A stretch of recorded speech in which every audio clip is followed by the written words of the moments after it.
Alright, let's talk about these. Sommar Skrala and Lesser Wrath. This is the newest by Red Sash Games. I just completed a yes, we have to do this, a rather arduous journey through them. Largely my own fault.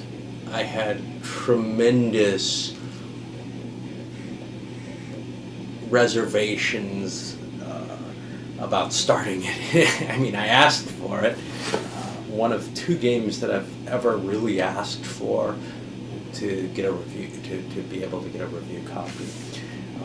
For the very reason that, it's a lot of money for a system I didn't know a lot about and couldn't be very certain whether or not I'd like. And in both cases, I've kind of walked away with a mixed feeling about it. In both cases, it's been an operational game, and operational games aren't my forte usually. Usually I either go on the tactical side or over to the strategic side. Alright, well, you get a lot of stuff. That's the beginning here, really. You're getting two separate games, one from the Lace Wars series, and they both relate to the same thing. They both relate to this Russia-Swedish War, 1741 to 1743. And you get a 3-mapper here, and then I think a 6-mapper for the Naval. You get a lot of player aid cards for each game. Maybe not all of them are absolutely necessary. They certainly take up a lot of table space. One thing that I think I've given very little note to, you get a lot of rules, a whole lot of rules.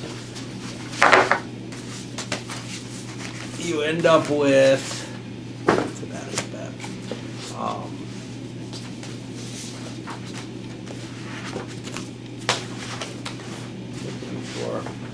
they're over here.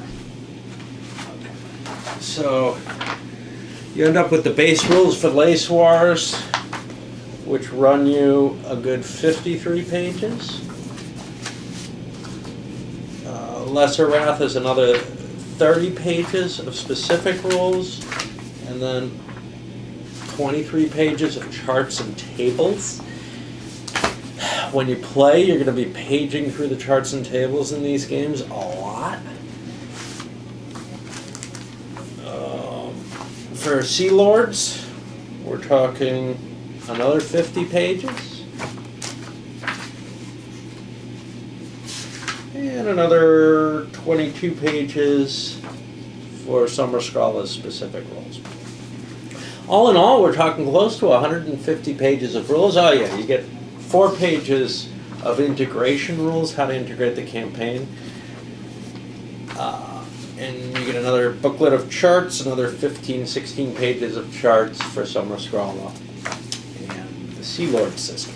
On top of all of that, you get a 100-page historical commentary. And, someone asked me, hey, can you recommend a book on this war? And the answer is not really. This is it. It really is. If you look, maybe there's somebody else somewhere who's done a doctoral dissertation on the war. You could get that.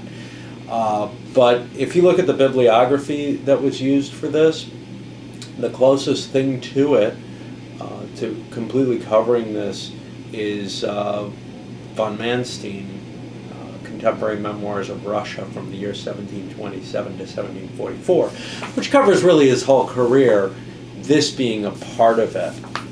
So this may be the most accessible work that you're going to find on this subject matter, and you get it with the game. Now, the game, I don't remember what the electronic version costs, but this deluxe version that I was using runs $200 plus shipping, and that's one of the reasons why I asked for a review copy. Because it's very, very hard to look at a system that you really don't know much about at all. I had heard a few good things, really good things about it over on Board Game Geek, but unfortunately from people that I wasn't really used to hearing about the kind of games that I generally like.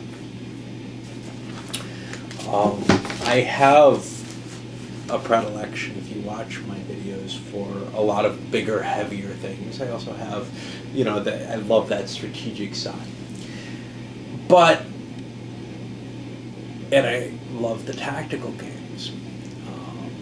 This is an operational game. There aren't a lot of operational games that I tend to go big for. So there was kind of all of these factors keeping me in check from picking it up.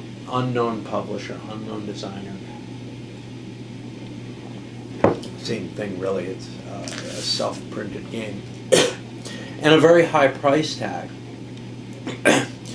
But very high ratings over on Board Game Geek. And a small handful of devoted followers. So there was an interest there, but maybe not quite enough to get me to actually spring the money for it. And I think that a lot of you may be in that same situation where you're looking at this and saying, well, what about it? And the best way, I don't know what the best way to learn.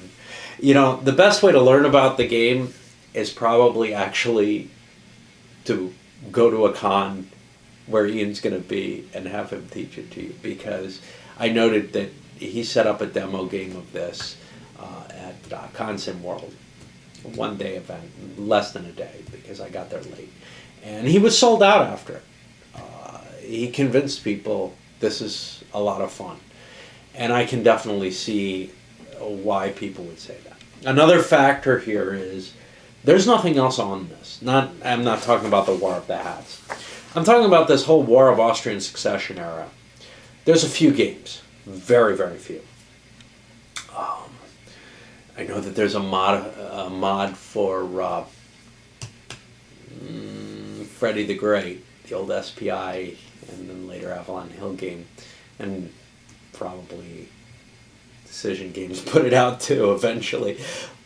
I don't know. But there's a mod for that to handle Austrian Succession, and you can do it within Europa Universalis. And there's, I'm sure, a few little games here and there, but nothing that really took it seriously as a single subject matter for that era. There's a significant number of things on the 7 Years' War, but when you get to the earlier era, really running Great Northern War onward until the Austrian Succession, just not a lot of people have done much serious game with it. So this is clearly a serious game on the subject matter. It is definitely something that makes a real attempt to capture it, and it's not some kind of design for effect type of idea where you're trying to, it's okay if the player doesn't understand everything that's going on. This is really trying to get you into that mindset where you get to see the moving pieces, you get to play with them. It's not terribly intuitive, though. It doesn't build on a lot of other systems. The only system that I can think of that I really saw, hey, I kind of recognize that, is A Lesser Wrath. Well, the whole Lace War series uses the concept of operations points and this pool that you have with your army at your depots and your hub, really, at your hub, that have to channel forward through the depots to your troops, and that the more supplies you kind of have floating around, the easier your attrition is, and that these kind of generate over time. You just gather operations points. Now the game also adds this, the less you do, the more you gather, rather than just, oh, well, you want to kind of stockpile them just because it's good to stockpile them. Here it actually if you're not actively doing anything, you're more likely to be stockpiling them. On top of, hey, you're not spending them as well. That's very, very reminiscent of Kevin Zucker's Napoleonics operation stuff. It's different. There are differences to it. It's not a pure copy here, but you can definitely see that genesis there. Now, those are games that never really caught me. I have a lot of them. You might be able to see some of them back there. I have a lot of them because I respect them a lot. I respect what he's trying to do, but I never had a lot of fun with them. It felt like I was moving a lot of pieces around and maneuvering, and nothing was really happening. I couldn't, tie the enemy down to the battle, which may be perfectly historical. It's just, maybe it wasn't what I really wanted to play. Maybe I felt more at home with the strategic or the tactical sides, where I did really get to get my claws on the opponent in a better way, or in a more visceral way than I would do so in the operational games. And this seems like it has some of that nature as well. It's a game of maneuver. You have very, very few pieces on the board. This particular game, in terms of the land pieces, you have really, that's mobile, an army and 3 columns, and that's it. That's all you're able to move around in a Lesser Wrath on the board. On the naval game, you have your share of these discs, which works out to be, maybe 5 pieces on the board that are moving around, 5 squadrons, or formations, detachments, and flotillas. You could have some independent squadrons in there. I didn't do that, mainly because I didn't want to look it up. I'm not sure if they can operate under orders and stuff like that. And the whole point for me of having your ships out there was to get your orders done or to engage the enemy. Neither of which it seemed like an independent squadron would be terribly good at. They can do some interdiction operations, which could maybe make an opponent have to put some forces in play. So what's so different here? I really do need to look at the 2 games systems at least separately. They share a common thread, this idea of the small number of pieces, the idea of auxiliaries, and obviously the operational scale. The way they use the auxiliaries, the way they come back, these all use a common thread. It's all very different from any other game that I've seen probably. But let's take a look at the Lace Wars games in particular to try to emphasize sort of what they are driving at as sort of their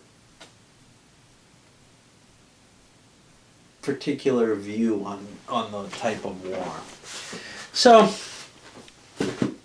you'll have to forgive me because I do need to kind of flip through the rules.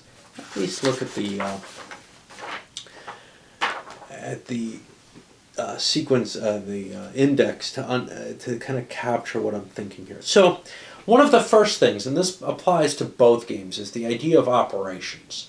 That you define a goal to go after, you go for it, and if you succeed in that goal, you get your reward. And if you fail, you get a penalty.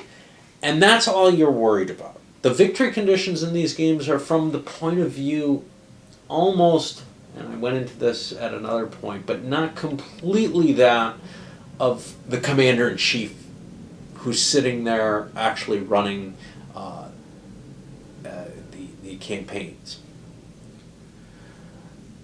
The successes that you have in the operations you launch are what get you your points, not how well your side is doing. You could be strategically losing the war and win the game because you properly game the prestige system. You properly handle your operations, etc. That you'd be coming back to the country as a hero in an ill-thought-out war. And, well, as the Swedes, that's probably the best you could manage anyhow. There is a little problem with the who you are identification, because who you are may seem to be the captain general on the field. But that's a person who could get sacked or killed or whatever, and you still get to play. So you're something other than him. And, sometimes this can cause me a little bit of mental anguish when I'm trying to think of, well, wait, whose shoes am I in? And this game really does kind of try to put you in those shoes, but it doesn't fully put you in them. For example, if you take a bullet and die, well, if your personal prestige was what's on the line, well, now that you're dead, you shouldn't be gaining anymore. Maybe it's game over and you win because you were the hero who died, or you could argue you lost because you're dead and you don't get to enjoy it, or whatever. But that's not how it works. The way it works is your prestige just continues on. So that kind of viewpoint of the player is a little muddy there, especially since the game tries to really focus in and say, you're after your personal prestige. It's really your goal to get your operations done, not some strategic goals within an operational game, which most operational games do. And it's very refreshing to see this different take, but it might kind of turn on your brain a little bit and say, wait a minute, there's some issues here. So that's a big factor with it. So most of the games at the regimental level, this is a battalion level game, are really strength point games. You have counters that hold strength points. This game, you have counters that hold quality.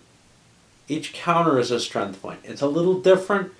It works out well enough, I guess, although I have some...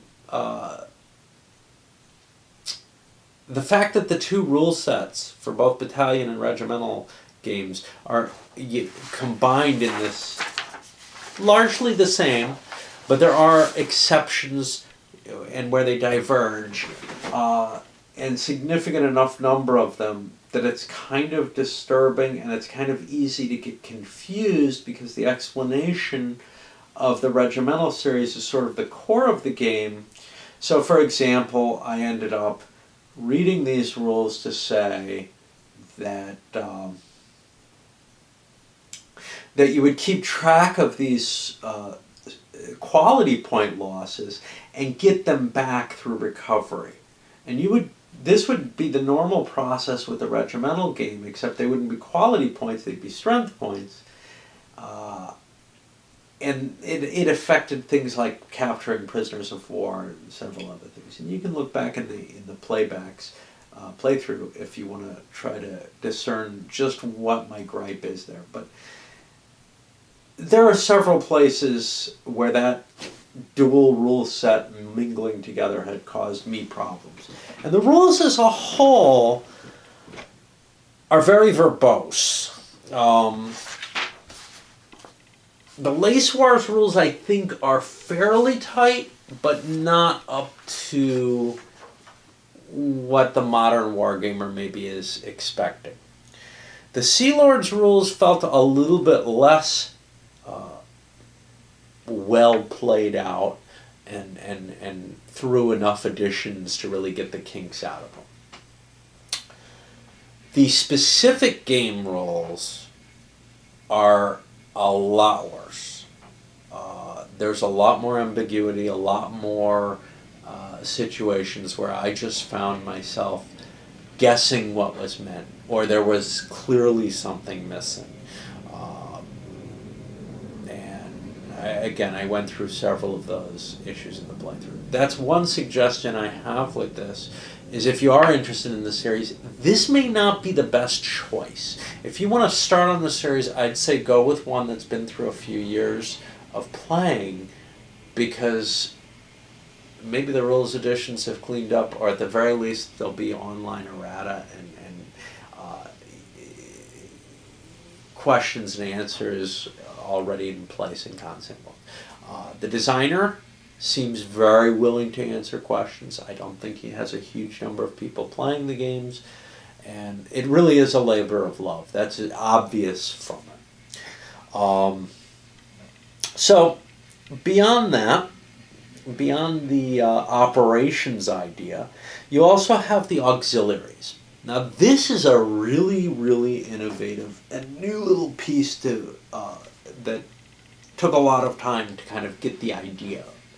I had the idea from the first reading of what's going to go on. You have this pile of pieces. They're special. They allow you to do little special actions, sort of like assets, say, in the Korean War or a number of other places. They're almost like event chits, but you carry them around with your troops, and they allow you to influence a lot of the tables, or in some cases, to just allow you to take actions that you wouldn't be able to take without them. So the proper management of these becomes a huge part of the game. You don't have a lot of pieces on the board, but you have a whole pile of these. And when you use them, they go away, and it takes a while for them to come back. So you want to make sure that you don't misuse them, but you also want to make sure you get your use out of them, that you're not wandering around carrying them around, not doing anything with them, for fear that you might have a better use sometime. Because they will come back, and eventually you have enough of them that you can kind of cycle them, at least with the Russians. The Swedes have most of them over in Stockholm, and that's hard to get them back. Unless I'm mistaken about the rules of that. Weather has a number of different effects on the game. Some of them fairly severe, and that gives you this sort of rationale for why you wouldn't be campaigning in the winter. So many games just say, oh yeah, okay, and at some point you'll roll a die and it's time to go to winter quarters. Well, here you get bad weather and you can keep going, and you will pay the price. It's very slow movement. You'll take high attrition. You won't be recovering over the winter, but your opponent kind of has to respond. And some games have like these winter campaigns. So I'm thinking here Clash of Monarchs has a winter campaign card, which allows you to extend it to that at the cost. Well, here, instead of making it some kind of abstraction like that, it really, really nails down what the effects of a winter campaign are. It adds that extra complexity of rules, but it's so nice to be able to see that. Now you really have the choice. Do you want this? Here's what will happen and why it's happening, because you might want to do a very limited winter campaign. You have the effective leaders in the game who affect not only your attrition situation, which makes a lot of sense the way they're handled. The leadership value reduces your attrition accumulation somewhat. They're also rated for what their personality type is. Aggressive, timid, cowardly, There's 4 ratings basically, and each character will have one of them. And they interact in different ways. It's not terribly detailed, but it gives you this extra insight so that your leaders who are timid will consistently be more defensive-minded. The ones that are cautious will be effective defensive-minded. The timid ones will be ineffective and unwilling to do anything. They're harder to get moving, but they have an easier time building in field works, stuff like that. All works together kind of nicely there.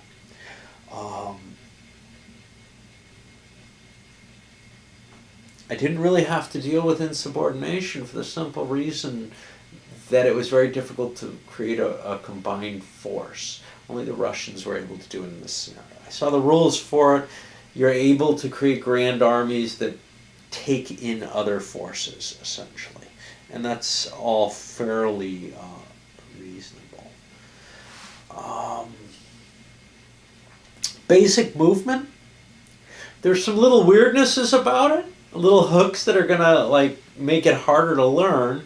For example, the fact that your unit can move up to twice its movement allowance And what it really comes down to is, I think that's an artifact from an earlier design.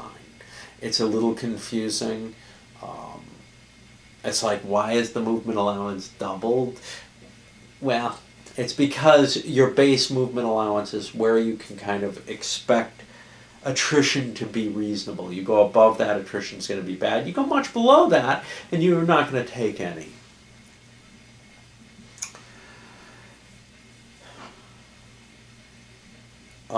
Specific rules for handling the river movement. Naval movement, that's more of the specific rules for this game.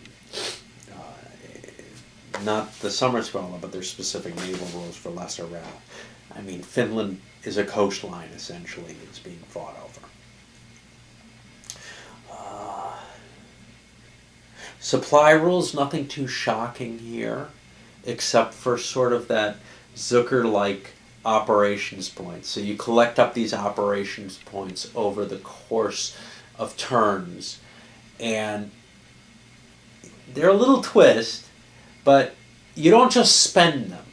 What you do is, when you conduct an operation, when you conduct a campaign, you commit your operations points to that campaign, and then you lose one a turn for that, for running that campaign. And when you run out for what you decided for it, your campaign has finished. If you didn't succeed, it failed, and you get penalized for that. Depots are exceedingly important. You have to have your units near a depot to use your artillery and to recover your strength. So if you ever lose your depots towards the front, it means either you have to fall back or build a new one, no big shock there, or take some chances, lose more units, but push on a little harder, and maybe that'll work out for you. You know, you're not just forced, hey, you're out of supply, you're going to have to withdraw or you're destroyed. Nothing that simple. You start to suffer if you're out of supply. And I like things like that. Maybe no player would ever do that, but I like to see the little moving parts that make it all work. I like to see it in such clear detail, because here's the thing. It makes it very, very possible to say, I don't understand this, or I don't like this, and I'm going to change it. Because you can see why it works. You can see the design. It's very transparent. The battle itself is a complex little system, again, with the land battles, where you have to determine how many, you count your forces, you break into wings, you make all these different checks on charts, on modifiers, some of the times playing auxiliaries against each other, kind of as a hidden aspect of it. And eventually you come down to a simple roll on a chart based on your size to see how much damage you do. But damage is split into two things. It's split into strength points and, kind of like Empires and Arms here, not morale, but wings that are knocked out of combat. And a force, its size, indicates how its size combined with its morale or troop quality determines how many of these wings you can lose before you've lost the battle. Then once you lose the battle, there's a chance of pursuit and such not, of course, which adds more tables. There's a lot of page flipping, a lot of rolling, a lot of little mechanical aspects, but not a lot of pieces on the board. So the turns don't take all that long. I dragged my feet terribly playing this, where I'd play a turn out in a day and say, yeah, that's good enough for me right now. But in part because it is hard, it is a tough play, solitaire. There's a lot of hidden, or maybe not hidden, but very much planned situations. You plan by moving a force in one direction, and that forces your opponent to react to that in some way. And it's hard, very hard to, unless you play very simplistically like I did, to really capture the game and that kind of chess-like moves that are going to be going on, although with hidden pieces in some cases. The whole game around the auxiliaries, you don't know what the other guy's got for auxiliaries. So you don't know what he's going to be able to play against you. You don't know how many screens he's going to throw on you on the battle and whether or not you're going to get that advantage. You don't know the composition of his troops, although you'll learn that pretty soon. But the auxiliaries, he gets to keep replenishing and bringing new ones in. Eventually you drain your opponent of them, though, and maybe yourself. So if you keep attacking during the turn, you're going to both be without them.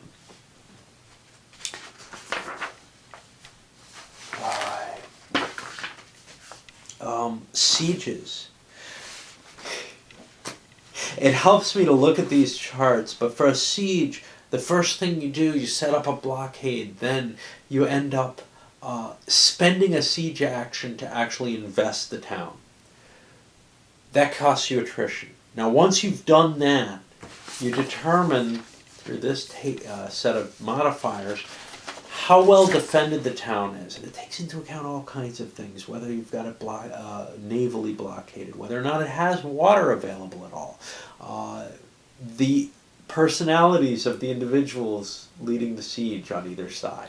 All kinds of different things that determine your value.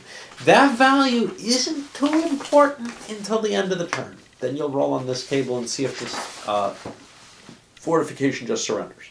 And that's all you need for a siege. But maybe you want to hurry things along. And to hurry things along, you start following the siege progress table, which you can sort of picture, you know, the building of the parallel lines, digging your way forward so that you can get up on the wall and actually use the artillery right up against it, close enough that you're able to blow holes in the wall.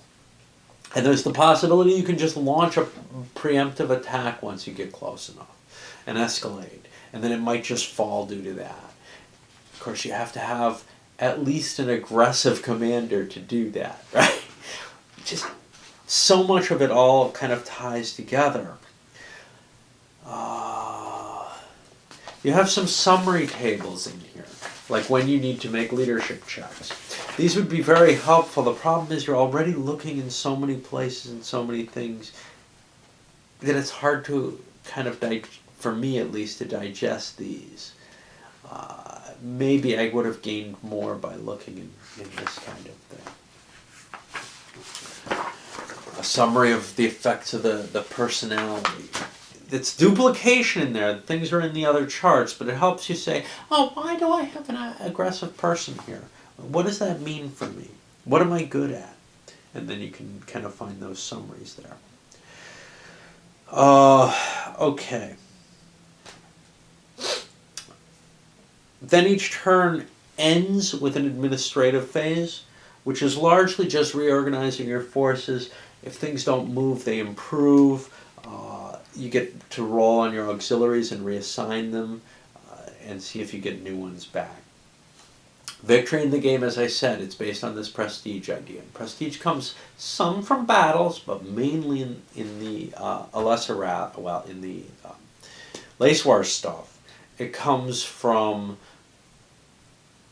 conducting successful operations, or perhaps, though not so much in this game, stopping your opponent from doing it. All right, let's look a little at, so big game. I have a lot to say about it. Let's look a little at the Sommar, Skrala, and Sea Lords. And what are kind of the differences here? Well, it's a big difference because naval war isn't land war. It's not a land war on the boat. But there are some similarities. It does keep that small countermix. It does keep the auxiliaries concept where you have this pile of things that you want to use, but you have a more limited quantity of them in each force. I think you're only allowed 2 in any given force. The armies over in the Lace Wars side are able to carry a fairly big pile based on their strength size of auxiliaries. So they have a lot more flexibility, but then again they do need to use them all in battle. So the biggest thing that struck me with the naval rules was the winds. Now, if you watched some of the early videos in the playthrough, you can see what a pain playing the winds is. You don't have to play them where they're not going to take effect. But once you have ships moving around in an area, you really have to worry about the winds there. They affect the whole movement concept of space to space, where you can go, because when you're going against the wind, it's a lot harder than with. But here's what's brilliant in this. Most games have kind of a prevailing winds type of thing, or maybe they just abstract the winds with a die roll, so that one player can jump ahead and the other player doesn't get to move. Here you've got the prevailing winds, but they change quickly.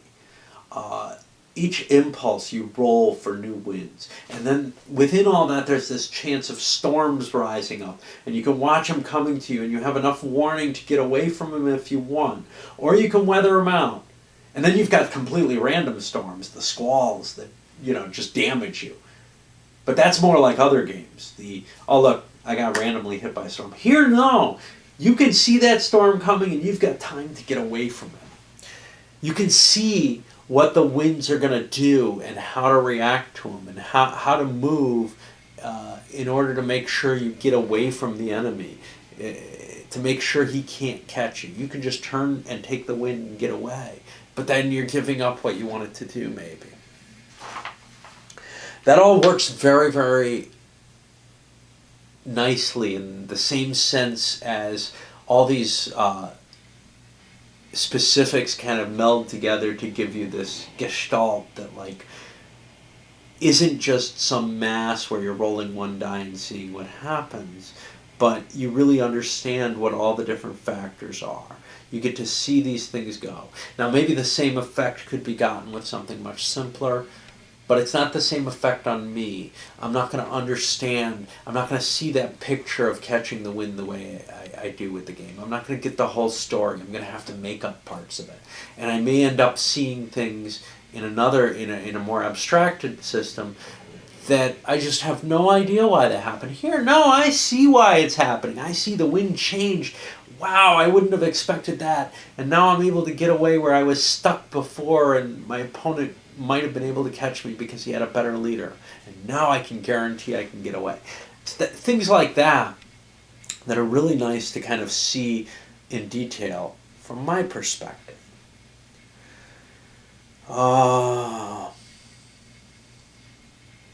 The actual naval battles. Oh boy.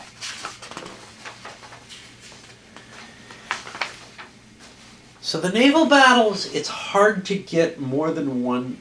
It's hard to get a large group of ships to cooperate together. So your best admirals can handle that, but most of them can handle just a squadron or two in battle, which means the effect of a good admiral is tremendous, probably much larger than the effect of a good general on land. And again, you have a system where you have lots and lots of detail on these charts. And I tried thinking with the winds, is there some way I could do it and capture that information? Same thing with the land battles, maybe. Is there some way I can do it? Because this is a mechanically heavy game. But unlike, say, the battles of the Age of Reason, where I felt like I was rolling dice and looking on charts way too much, because there were so many pieces moving, and each one I had to roll, a dozen times because the artillery got to fire every damn time I moved. In this game, there aren't a lot of pieces. So you're able to zoom in on that story about that piece and really get all the details of it, or that battle, and really feed it in, and not feel like you're getting too much pain. There's still pain. The biggest pain is a matter of, from my point, not becoming. The game never became organic to me. Maybe the way I played it, having to walk away from it regularly because I kept having to look things up because it wasn't organic. Okay. It may just be too much for my brain to handle holding it all in play. I don't have the discipline that maybe I had when I looked at Europa Universalis the first time. Maybe I don't have the desire and the interest as much, but it definitely does take that kind of effort to learn and make this real. You need to play and play and play it and look at it. I'm not necessarily talking about playing it multiple times, but play it in more solid stretches than I was able to cope with, especially with my life now. Okay. So, for battles, you determine the win gauge, which is actually just a matter of arithmetic. You can actually tell who's going to have it before you enter the battle, if you know who the leader is and stuff like that. But for the most part, you can tell who's going to get it. That person gets to decide the intensity of the battle.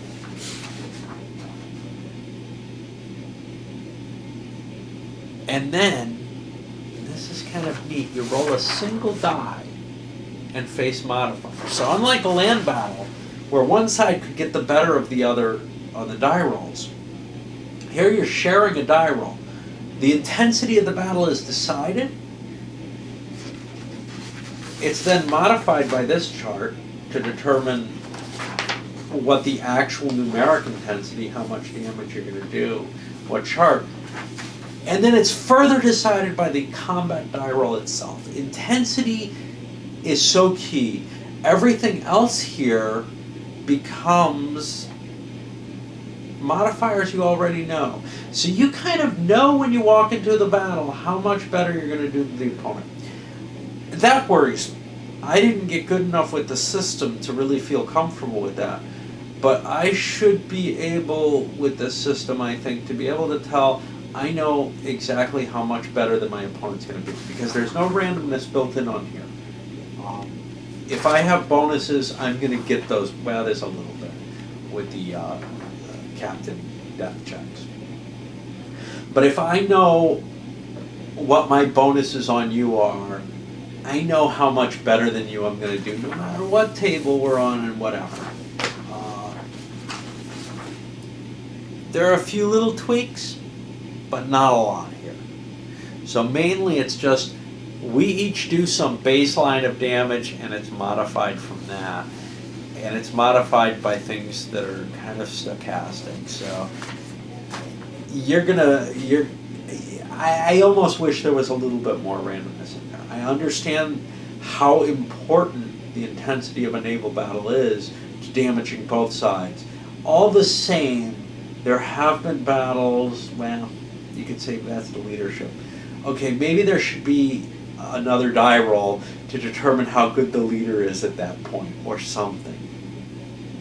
I just feel like there's not enough randomness to the differential between the two attacks.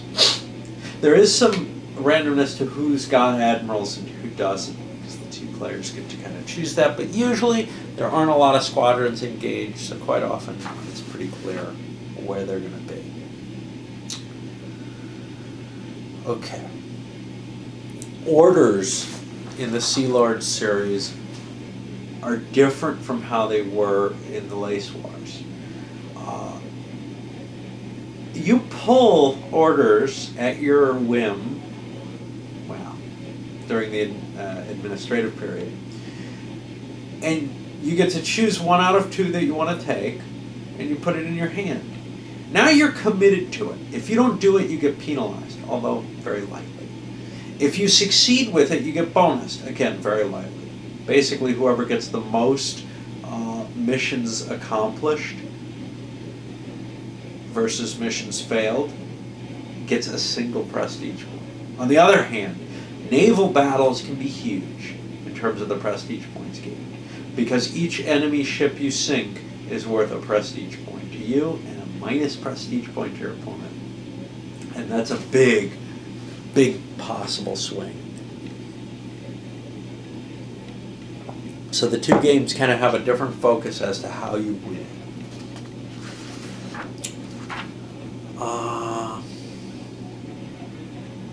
Alright. I think we can go away from kind of the discussion of the rules, which I already discussed in my intro, but I didn't feel like I could really express them well enough, so I wanted to catch some of the salient points here. How does it all hang together?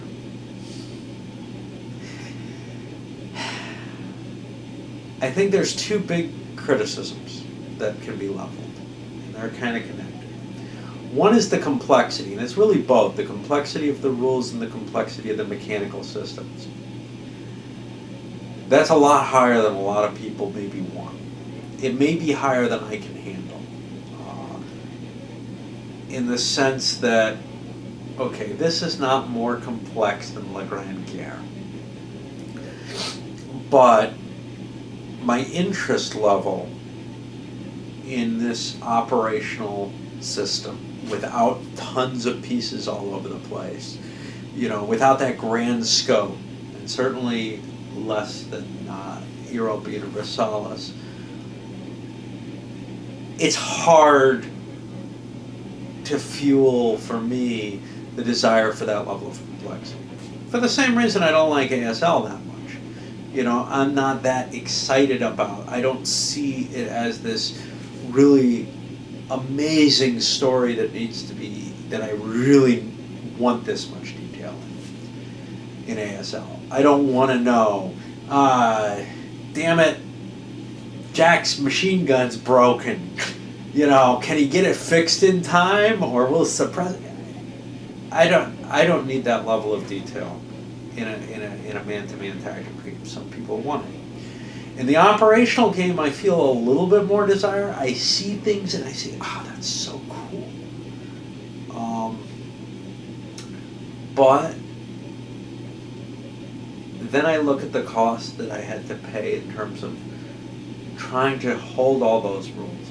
How much time in the game was spent flipping through rules and not really enjoying. I think if you're willing to invest the effort into this, that complexity becomes really worthwhile. And almost willing. I'm not sure I'm not willing. Because of the fact that there is nothing close to this on this era. There is nothing maybe close to this on any era. I'll have to look at the newer versions of the Zucker stuff. But this level of detail is almost something to wonder at in and of itself. And once you do get it down, like ASL, once you get down the rules, there aren't a lot of things on the board. You're not going to be pushing 1,000 counters around. Now, of course, that's part of the minus for me. It's not that grand dramatic statement. But what you're going to be doing is trying to figure out how to best apply those rules and beat your opponent with them. And again, not so good solitaire, because when you're trying to come up with that, do I have them tricked? And also, how can I best utilize these few pieces, just a couple pieces? It strips so much away other than this pure tactical decision making. Pure tactical decision making doesn't work well in a solitaire game. The other thing is the clarity and verbosity of the rules. In some cases, the rules are not very clear, even the core rules. And in all cases, they are very, very verbose. I feel like they could probably be cut in half without losing any of the information. I enjoy reading them. They're well written. I enjoy the style of them. They're the nice, well-indexed paragraph style. Paragraph style like the SPI paragraphs. That is right in my sweet spot, but I was not able to hold it all in my head. I was juggling it way too much. And I have to say, the only games that I've had to juggle that much that are that rich and big are the Azure Wish ones. Even, if you look at things like WIF or Advanced Third Reich, everything didn't hang together as much. It wasn't so tightly integrated. It was usually, okay, it's this step, I can go to this page, and here is what I need. And every now and then you gotta look up something. Naval rules in both games. Naval rules always hurt me. So between the clarity and the verbosity, it makes it very difficult to approach the rules, very difficult to capture them all. And with the complexity in there, it kind of combines to make it a very, very difficult process to learn and love the game the way that I think it needs to be.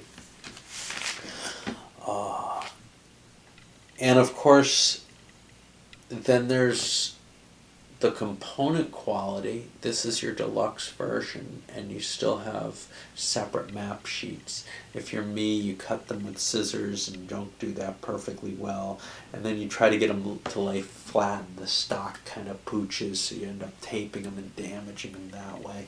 I'm sure if you use plexi, you're fine, but I have one cracked sheet of plexiglass that I don't like to use. I like playing with the pieces. So one of my hopes had been, wow, not only will I discover this fantastic thing, but maybe I'll just give it that little nudge that it needs somehow. Not that enough people watch me, but maybe I'll give it that little nudge, get it enough additional snowballing that, you know, a GMT might pick it up, or a Clash of Arms or something. The problem is I don't think it's quite ready for prime time. One, subject matter is a big risk. Big risk. Yes, nobody's done it. Yes, there have been some big hits on things that nobody had successfully done before. But not this complex. A game this big and complex is really going to be tough for one of the big producers to put out. But also, it really, really needs a lot more development work. I don't even think there is a separate developer listed in the credits. I think that's almost a necessity. I would suspect there are very few designers who can develop their own game, because here's the thing, you need somebody who looks at it with a critical eye, reads it, and says, no, that can be shortened. And, you know, the designer comes back, how? I've tried. And then they work together, they collaborate on it. But you need the extra viewpoint in there to do it. And, you know, with something of this size, where are you going to find someone with that kind of love of the period, of the system? Well, maybe. Because the kind of comments that I see from people, there are people who seem to be enough into the game, but I think it really does need that kind of help. And maybe somebody who is professionally a developer could somehow be convinced to work with this. I don't know, but it could definitely take the use of that. Most specifically, though, this particular, the integration point between the two games seems to be very, very weak. It's missing things. It doesn't align everything properly. In fact, all the specific rules for both games are much, I mentioned that before, much less clearly stated than the base core game, especially the Lace Wars core game. But so it's kind of Lace Wars has been through several iterations, and in fact it's changed a lot. It used to be a different movement system. It used to include an optional now online combat system that was more detailed. I'm pretty happy with the combat system as it is. I think it's the right level for the game. So one would assume, at least this one will, that the big games that have already sold on the more popular topics, that have been through more testing, more play, maybe have gotten improvements through that playing and through suggestions from these dedicated fans that play it. So, you know, something like Cockpit of Europe or Charlie's War or something, you know, they may be in a lot better shape, and you may want to let this one go through that process if you're new to the system. If you're an old hand with the system, well, maybe you can do a favor and help debug this, as it were. But as it stands right now, it does not feel, up to snuff of what I'd expect when I'm getting, a commercially produced game. Even though, yes, it's a small house, but when I look at the core rules for Les Wars, they are a lot better. Still too verbose and still very, very complex. But at least there don't seem to be too many things that I just totally didn't understand in them. The mixture of the two sets of rules, though, I don't mean the Les Wars and Sea Wars, I mean Les Wars for Brigade and Les Wars for Regiment. I think those need to be separated. It really, when you buy a game, you're buying one set of rules. You're getting extra words in here for rules you don't need. And I just think that it probably wouldn't be too hard to split them. Now here's where the problem is. The problem comes to printing cost once you're printing two different sets. That's definitely an issue, but they would be more clear with that part taken out. Anything else? I don't know if there's anything else that one could really target to say, you just don't need large segments in every game. I think most of these are handled in a way that works well integrating with the specific rules as best as they can. The specific rules may contradict the core game, but that's okay. You expect that. That's part of what a system's about, right? It's a system until it gets changed. I'm still weighing in my head whether or not to move on in this system and try some of the bigger, more exciting stuff. On the other hand, I don't know. I'm worried that the very design of the system kind of makes it less interesting for solo play by enough that it's just not worth the big investment for me. I'm planning on trying to play at least the C game with my wife, maybe both. And she's not a heavy wargamer. She won't know all the rules, but I feel like you can guide someone through this game where they don't have to know everything and kind of fudge things like I do. All right, that was a lot of words, and my throat is just about shot. Cheers to anyone who watched it all.